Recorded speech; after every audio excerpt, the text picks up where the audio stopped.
یونا، تو پھر یہاں پر بھی وہی قانون لگ رہا ہے، تو حرکت منتقل ہوگی اور پھر یا حذف ہو جائے گی تو رامونا ہو جائے گا۔ تو یہ آپ کو اگر پچھلا قانون یاد ہو تو یہ آپ کے لیے کوئی بات مشکل نہیں ہے، وہ آپ کو میں نے صرف اشارے کے لیے سمجھا دیا تاکہ آپ کو کوئی پریشانی نہ ہو۔ ہمارا جو قانون آج کا ہے اس کے متعلقہ یہ بات ہے جو ابھی ہم نے پڑھنے جا رہے ہیں کہ وہ ہے کہ جب ہم فعالتن کے وزن پہ ہو، کس وزن پہ ہو؟ اب دیکھیں وہی دا اصل میں تھا دعواتن، یعنی یہ واوی ہے، یاد رکھیں یہ ہم قانون دائون تھا تو پھر یہ دائیون بنا، یہ بعد میں یہ اصل میں وہ ہے، یہ یا کیسے بنا اس کے لیے ہم علیحدہ قانون پڑھیں گے انشاءاللہ آگے جا کر، تو پھر آپ کو یہ بات بھی سمجھ آ جائے گی۔ ابھی ہم بات یہ سمجھنے جا رہے ہیں کہ یہ اصل میں وہ ہے، تو یہ ہو جائے گا دعواتن ہے، تو دعواتن ہے تو یہ قانون آپ نے پیچھے پڑھا تھا کہ وہ متحرک ما قبل مفتوح ہو تو اس کو الف سے بدل دیتے ہیں، یہ ہم نے قانون بالکل قدر پڑا تھا، اجوف میں قانون پڑا تھا، تو وہی میں نے کہا تھا ناقص میں بھی لگتا ہے، تو یہ ہو جائے گا دعاتن، کیا ہو جائے گا؟ اور یہ یا متحرک ما قبل مفتوح ہے تو یہ ہو جائے گی رماتن۔ اب قانون یہ کہتا ہے کہ جب بھی ناقص کی جمع فعالتن کے وزن پہ ہو تو اس کے فا کلمے کو آپ نے ضمہ دینا ہے، یعنی اب دعاتن نہیں پڑھنا، دعاتن دعوت دینے والے بہت سارے مرد، رماتن تیر پھینکنے والے بہت سارے مرد، تو اس طریقے سے آپ نے یہ ہمارے پاس قانون نکل آتا ہے کہ ہر ناقص کی جمع جو فعالتن کے وزن پہ ہو اس کے فا کلمے کو ضمہ دینا واجب ہے۔ یہ ہمارا قانون حل ہو گیا، اس کے اندر کوئی مشکل بات ہمارے پاس تھی ہی نہیں جس کو یعنی زیادہ ہم سمجھے کہ مشکل ہے۔ اب ہم اس سے اگلے قانون کی طرف جا رہے ہیں جو کہ ہم پیچھے آپ کو التقائے، اب میں اس سے اگلا چھٹا قانون پڑھانے جا رہا ہوں، اسی کے ساتھ ہم پڑھنے جا رہے ہیں کیونکہ یہ آسان ہے اس لیے میں قوانین کو اکٹھا کر رہا ہوں، اگلا قانون پڑھنے جا رہا ہوں۔ یہ قانون ختم ہو گیا، آپ کو میں نے اس کی تفصیل سمجھا دی، اب آپ اس کی پریکٹس کریں گے، یعنی ناقص کے الفاظ نکالیں، ان کی اسم فاعل بنائیں اور اسم فاعل بنا کے آپ چوتھے سیغے پہ آئیں، اور پھر مزے کی بات یہ ہے کہ اس اسم فاعل کی گردان میں آپ کا جو یہ تیسرا سیغہ ہوگا، اسم فاعل کا تیسرا سیغہ اور جو پہلا سیغہ ہوگا اس میں آپ کو پچھلے قانون کی بھی پریکٹس کرنا مل جائے گی، یعنی جو پچھلا قانون ہم نے وہ یا مضموم ما قبل مکسور آکے وہ مدہ والا پڑھا تھا اس کی بھی پریکٹس مل جائے گی اور اس کی بھی پریکٹس مل جائے گی، اور یہ جو پچھلا قانون تھا وہ اس کی فعل مضارع میں بھی پریکٹس ملتی ہے، تو آپ فعل مضارع اور یہ اور ماضی ان کو کریں گے تو انشاءاللہ آپ یعنی 14 سیغے پورے حل کریں گے تو وہاں آپ کو ان دونوں قانونوں کی پریکٹس کرنے کا موقع مل جائے گا۔ اب اگلا قانون ہم پڑھنے جا رہے ہیں چھٹا، جو کہ آپ کو یاد ہوگا میں نے ایک چیز پڑھائی تھی، کون سی؟ التقاء ساکنین، اور اس کی میں نے دو قسمیں پڑھائی تھیں، علی حدہ علی غیر حدہ۔ التقاء ساکنین علی غیر حدہ میں میں نے بتایا تھا التقاء ساکنین، ٹھیک ہے جی، علی حدہ اور ایک بتایا تھا غیر حدہ، تو یہ آپ کو یاد ہوگا، اور جنہوں نے نہیں پڑھا تو وہ قانون پڑھ لیں، اس لیے میں نے آپ کو کہا تھا، بار بار کہتا ہوں کہ جب تک پچھلے لیکچر آپ کے اچھے نہ ہو جائیں آگے مت آئیں، جب پچھلے آپ کے اچھے ہو جائیں گے تو پھر آپ آگے آئیں گے تو پھر آپ کو آگے باتیں سمجھ آئیں گی، کیونکہ جو ہمارا اگلے اسباق ہوتے ہیں وہ پچھلوں پر ہی ان کی اپنا بنیاد ہوتی ہے۔ تو اب التقاء ساکنین علی حدہ میں یہ میں نے یہ بتایا تھا کہ پہلا ساکن مدہ ہو یا یا تصغیر ہو، ٹھیک ہے جی، اور دوسرا جو بھی ساکن ہے وہ مدغم ہو، پھر کلمہ بھی ایک ہو، یہ تین شرطیں تھی تو وہ حدی ہوتا ہے، اور جس میں یہ تینوں شرطیں نہ ہوں یا دو نہ ہوں یا ایک نہ ہو تو وہ کیا ہوتا ہے؟ علی غیر حدہ۔ تو اس میں ایک قسم آئی تھی کہ جب پہلا ساکن غیر مدہ ہو، یعنی مدہ نہ ہو، پہلا ساکن غیر مدہ ہو لیکن وہ کیا ہو؟ واو ہو، اور وہ واو جمع کی ہو، اور وہ واو جمع کی ہو، یعنی جو جمع کے لیے علامت آتی ہے، تو اگر پہلا یعنی جب جہاں پر بھی التقاء ساکنین علی غیر حدہ ہی ہو، یعنی حدہ ہی نہ ہو بلکہ کیا ہو؟ غیر حدہ ہی ہو، اور اس میں جو پہلا ساکن ہے وہ واو ہو، اور وہ واو مدے کی نہ ہو بلکہ واو کس کی ہو؟ جمع کی ہو، تو اگر وہاں پر التقاء ساکنین علی غیر حدہ ہی ہو جائے تو اس کا حل کرنے کا طریقہ یہ ہے کہ اس واو کو آپ ضمہ دیں گے، اس واو کو آپ ضمہ دیں گے۔ ذرا ایک مثال دیکھتے ہیں تاکہ آپ کو بات سمجھ آ جائے۔ مثلا یہ ہمارے پاس ہے لتدعو، ٹھیک ہے جی، لتدعو مجہول کا صیغہ ہے اپنا لتدعو، تو اب دیکھیں یہ لام امر لگا ہوا ہے لتدعو، تو اب آپ اس کے آگے نون تاکید ثقیلہ لگا دیتے ہیں، ٹھیک ہے جی۔ اب یہ دیکھیں پہلا ساکن مدہ بھی نہیں ہے بلکہ یہ واو جمع کی ہے، ٹھیک ہے، یہ واو جو ہے وہ جمع کی ہے، اور دوسرا جو ہے وہ مدغم تو ہے لیکن کلمہ ایک نہیں ہے، کیونکہ نون جو ہے اس کے حصہ نہیں ہے بلکہ وہ ہم نے اپنے پاس سے لگایا ہے۔ تو اب یہ نون تاکید لگا ہوا ہے، اب ہم یہ دیکھیں یہ بھی التقاء ساکنین ہو گیا، کیونکہ آپ کو بتایا تھا کہ یہ نون ایک ساکن ہے اور ایک متحرک ہے، تو اس لحاظ سے یہ دو ساکن جمع ہو گئے۔ اب جب دو ساکن، تو پہلا ساکن مدہ نہیں ہے بلکہ واو ہے، لیکن واو جمع کی ہے، مدے کی نہیں ہے۔ مدہ تو یہ ہوتا ہے کہ واو ہوتا اور اس سے پہلے ضمہ ہوتا، تو اب یہاں پر یہ قانون یہ کہتا ہے کہ اس کو آپ نے ضمہ دے دینا ہے، یعنی اس کا التقاء ساکنین کیسے دور کرنا ہے کہ آپ نے اس کو پڑھنا ہے لتدعون، یعنی یہ چیز میں نے آپ کو التقاء ساکنین کے اندر بھی سمجھائی تھی، لیکن یہاں ایک قانون کے تحت آئی گئی ہے تو میں نے اس کو دوبارہ آپ کو سمجھا دیا، کیونکہ اس کا استعمال ناقص میں، ناقص کے صیغوں سے جب آپ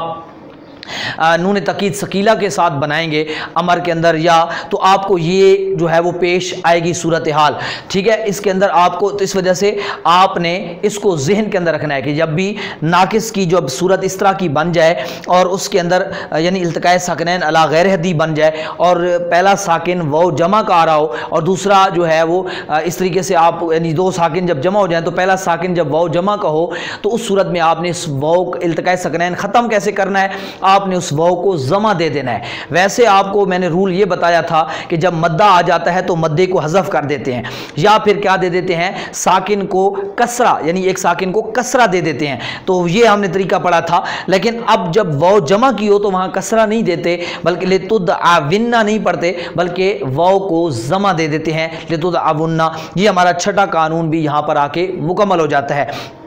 اس کے ساتھ ہی میں اگلا قانون بھی آپ کو یہاں پڑھانے لگا ہوں جو کہ اسی ساتواں ہمارا قانون ہوگا، جو کہ ناقص کا ہمارا ساتواں قانون ہوگا، اور وہ بھی بہت آسان ہے۔ اور وہ کون سی صورت میں ہے کہ فرض یہ دیکھیں، مثلا ہمارے پاس ایک فعل مضارع تھا یدعو، ٹھیک ہے جی، اور دوسرا ہمارے اس طرح ایک ہمارے پاس فعل مضارع تھا یرمی۔ اب آپ کو یاد ہوگا کہ یدعو تھا، یرمی یو تھا، لیکن ہم نے اس کے اندر قانون جو ہمارا پچھلا قانون ہم نے پڑھا تھا کہ واو مضموم یا مضموم ما قبل مکسور آگے واو مدہ نہ ہو تو حرکت حذف کر دیتے ہیں، تو یہاں حرکت حذف ہوئی پڑی ہے، یعنی یہ جو سکون ہے، یہ جو جزم ہے، یہ اس وجہ سے آ رہی ہے، یعنی یہ کسی عامل نے اس کو نہیں دی، یہ قانون کی وجہ سے آ رہی ہے۔ تو اس وجہ سے ناقص یا جو لفیف ہے اس کے جب آپ فعل مضارع پڑھتے ہیں تو اس کے اندر آپ اس کے آخر میں جو واو یا یا ہے اس پہ ضمہ نہیں پڑھتے، وہ اسی قانون کی وجہ سے جو پیچھے میں نے پڑھایا ہے۔ اب جو ہم اگلی چیز پڑھنے جا رہے ہیں یعنی ساتویں قانون کے اندر، یعنی ہم جو پڑھنے جا رہے ہیں وہ یہ ہے کہ اگر فعل مضارع کے اوپر لم یعنی حروف جازمہ میں سے کوئی داخل ہو جائے، لم جس طرح ہے، لمہ ہے، ٹھیک ہے، لام امر ہے، یعنی جو کوئی بھی جزم دینے والا حرف جو ہے وہ داخل ہو جاتا ہے تو پھر قانون، یا پھر آپ اس فعل مضارع سے امر بناتے ہیں، امر حاضر بناتے ہیں، تو اس صورت میں آپ کو قانون یہ کہتا ہے کہ اس کی جو حرف علت ہے یعنی جو لام کلمہ ہے اس کو حذف کر دینا واجب ہے۔ یعنی اب جب میں نے یدعو کے اوپر لام لگایا تو اب یہ لام یدعو یوں ہو جائے گا، لام یدعو، ٹھیک ہے، لام یدعو نہیں ہوگا، یعنی واو جو ہے وہ ختم ہو جائے گی۔ اسی طرح لام لگے گا تو لام یرمی ہو جائے گا، یعنی یہ قانون یہ کہتا ہے۔ تو ہم نے یہ آپ کو تھوڑا سا یاد ہوگا، میں نے جب مضارع کا اعراب نحو میں پڑھایا تو وہاں پر بھی یہ چیز ڈسکس ہوئی ہے، اس لیے وہاں پر بھی یہی قانون اگر آپ نے سمجھا ہوا ہے تو وہاں بھی آپ کو سمجھنا آسان ہو جائے گا کہ ہر ناقص واوی ہو یا یائی ہو، ٹھیک ہے جی، اس کا فعل مضارع اگر اس کے اوپر حروف جازمہ میں سے کوئی آ جائے، ٹھیک ہے جی، حروف جازمہ میں سے کوئی آ جائے تو آپ کے اوپر کیا بنتا ہے کہ اب اس کو جو ہے حرف علت کو جو ہے وہ حمزے سے حرف علت کو حذف کر دینا واجب ہے، حرف علت کو حذف کر دینا واجب ہے۔ اسی طریقے سے اگر جب آپ اس سے امر حاضر بناتے ہیں، اب دیکھیں مثلا ہمارے پاس تھا تدعو، یہ کون سا سیگا تھا؟ حاضر کا سیگا ہے ہمارے پاس، تو ایک مرد بلاتا ہے یا بلائے گا۔ اسی طریقے سے ہمارے پاس تھا ترمی، تو ایک مرد تیر پھینکتا ہے یا پھینکے گا، یہ میں حاضر کے کیونکہ حاضر کی گردان بنانے لگا ہوں تو فعل مضارع حاضر کے سیگے لوں گا۔ آپ کو سر بھائی میں نے پڑھایا تھا کہ حاضر کو یہ وہی طریقہ استعمال ہوگا۔ اب آپ کو امر بنانے کا طریقہ معلوم ہے حاضر کا، غیب کی نہیں بات ہو رہی، حاضر کی، تو اب اس کے شروع سے حروف مضارع ہٹا دیتے ہیں۔ جب حروف مضارع ہٹایا تو ذرا آپ شکل دیکھیں، یہ بن جائے گی، ادھر یہ بن جائے گی۔ تو اب آپ ذرا دیکھیں، میں نے آپ کو ایک بات بتائی تھی کہ اگر حروف مضارع کو حذف کرنے کے بعد اگر حرف ساکن بچ جائے تو پھر حمزہ وصلی اپنے پاس سے لے آتے ہیں۔ پھر ہم نے عین کلمے کو دیکھنا ہوتا ہے، اگر اس پہ زیر ہے، کسرہ ہے، تو حمزہ وصلی پہ بھی کسرہ ہوگا، اور اگر پیش ہے تو اس پہ بھی پیش ہوگی۔ پھر ابھی ہم جو قانون پڑھنے جا رہے ہیں، ویسے تو ہم نے وہاں یہ پڑھا تھا کہ اس کے لام کلمے کو کیا دے دو؟ جزم دے دو، لام کلمے کو جزم دے دو، لام کلمے کو جزم دے دو۔ لیکن اب یہاں قانون یہ پڑھنے جا رہے ہیں کہ اگر وہ کلمہ ناقص ہے، یعنی اگر ناقص نہیں ہو تو وہاں جزم آتی ہے صرف، جس طرح کہ ہم نے تدربو سے ادرب بنایا تھا، تنصرو سے انصر بنایا تھا۔ لیکن اگر ہمارے پاس صحیح نہیں ہے بلکہ ناقص ہے کوئی کلمہ، چاہے واوی ہے یا یائی ہے، اگر اس فعل مضارع سے آپ امر بنانے لگے ہیں تو پھر اس کی جو جزم ہے وہ طریقہ کار یہ ہوگا کہ آپ نے اس کے لام کلمے کو حذف کر دینا ہے۔ یعنی اب کیا ہو جائے گا؟ یہ ارمی، یہ کیا ہو جائے گا؟ اد او، ٹھیک ہے؟ اب یہ طریقہ کار ہو جائے گا۔ اب بہت ہی بات آسان ہے، کوئی مشکل بات نہیں ہے، جس کو آپ نے اپنے ذہن میں رکھنا ہے۔ کیا بات ہے کہ جب بھی فعل مضارع ناقص کا یا لفیف کا فعل مضارع ہو، یہ ناقص کی ہے، اگر آپ لفیف لے آتے ہیں، مثلا ہمارے پاس لفیف کا ایک لفظ ہے یتوی، دیکھیں یہ ایک لفظ ہے یتوی، یو تھا، اب اس سے میں اگر اس کے اوپر لام لگا دیتا ہوں تو یہ کیا ہو جائے گا؟ یہ لام کلمے کے اندر جو حرف علت ہے یہ حذف ہو جائے گا، یہ ہو جائے گا لم یتوی۔ اسی طریقے سے میں فرض کریں میرے پاس ایک لفظ ہے یکی، کیا لفظ ہے؟ وقا یکی، ٹھیک ہے جی؟ تو یہ یکی، یہ اصل میں تھا یو کے یو۔ تو پھر آپ کو ایک قانون یاد ہوگا تھوڑا سا مثال واوی والا، کہ ہم نے کہا تھا کہ جب مثال یعنی فا کلمے میں وہ ہو اور یف یعنی مثال واوی، تو وہ اگر یفعلو کے وزن پہ آئے تو اس کے اندر سے فا کلمے کو حذف کر دینا واجب ہوتا ہے۔ تو اس وجہ سے یہ یاکی جو تھا، تو پھر آپ کو یا کے اوپر تو ضمہ حذف ہو گیا اس قانون کی وجہ سے جو پچھلا ہم نے پڑھا تھا۔ اب جب ہم نے اس کے اوپر لام لگایا تو اس کے لام کلمہ کیا ہو جائے گا؟ حذف ہو جائے گا، اور یہ ہو جائے گا لام یکی، یہ ہو جائے گا لام یکی، یعنی نہیں بچا تھا یا نہیں، یعنی وہ ایک مرد۔ تو اب دیکھیں اسی طریقے سے، یعنی یہ میں نے لفیف مفروق کی مثال دی، وہ لفیف مقرون کی مثال دی، یعنی چاہے ناقص واوی ہو یا یائی ہو، لفیف مفروق ہو یا مقرون، یعنی جس کے بھی لام کلمے میں حرف علت آ گیا ہے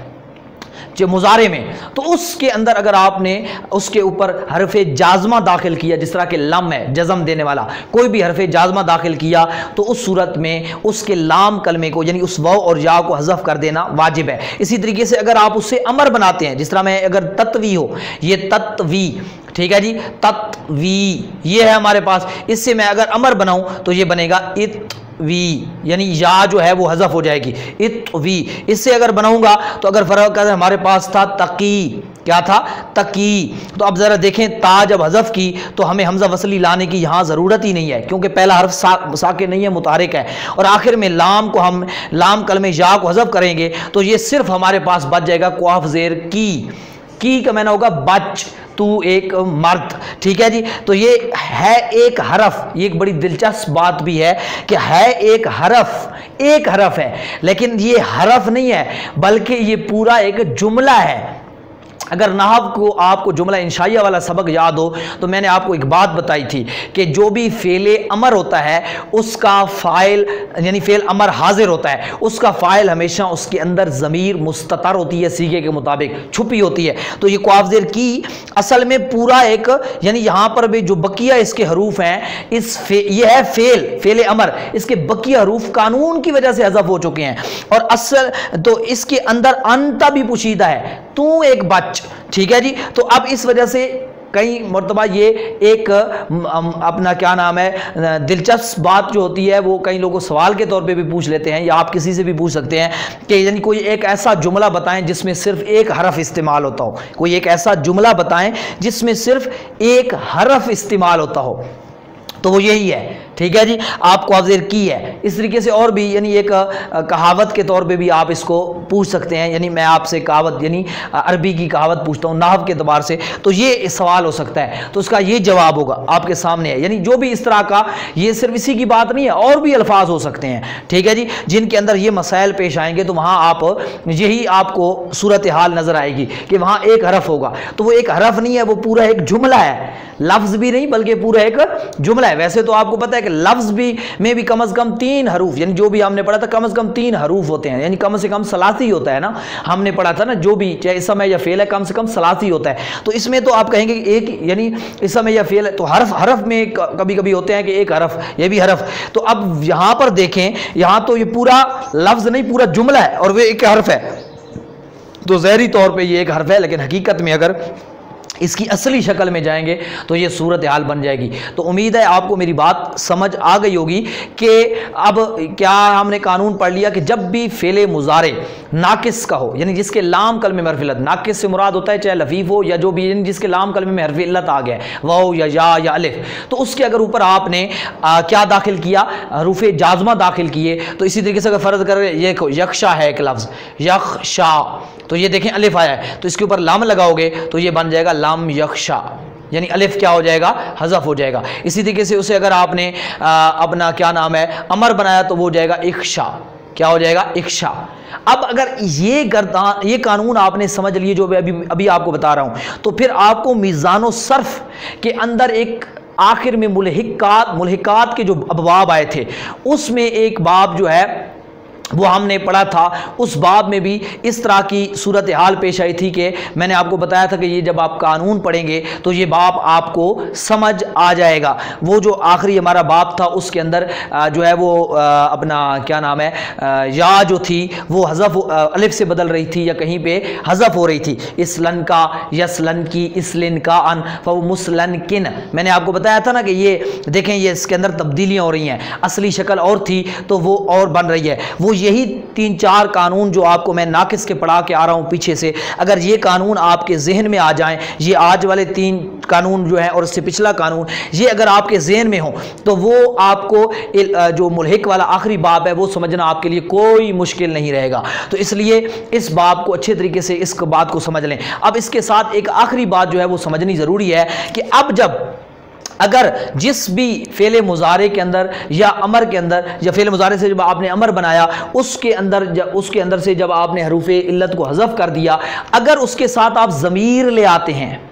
کیا لے آتے ہیں، ضمیر لے آتے ہیں، تو یعنی اس کے ساتھ ضمیر لگا دیتے ہیں۔ ضمیر سے کیا مراد ہے، یعنی جو الف